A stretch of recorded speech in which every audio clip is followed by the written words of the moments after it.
Hey guys, this is Robert and here's the package. So let's open it up and see what's inside.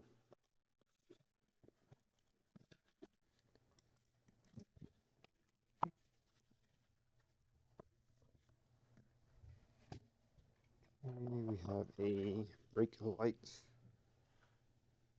turn signal, brake light for a bike.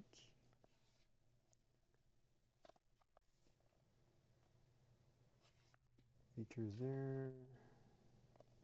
Inside the electric bell, all kinds of things. Let's open it up. Just charge it before using it the first time. Swipe with any electronic.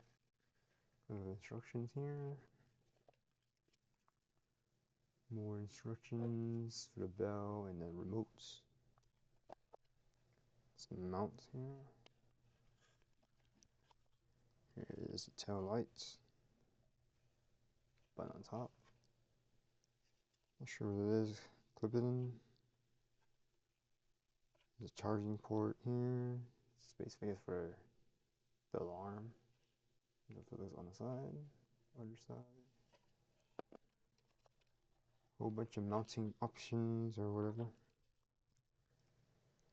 The USB-C, the A cable.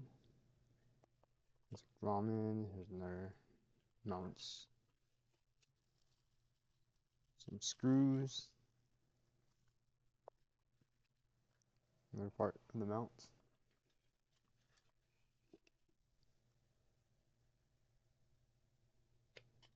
And here's the remote. Oh, there's charge already. Or uses batteries. And different features you can enable. There's some more screws. And more of the mounts. And that's it. So thanks for stopping by. Don't forget to like, subscribe, comment, share the video, and I will see you next time.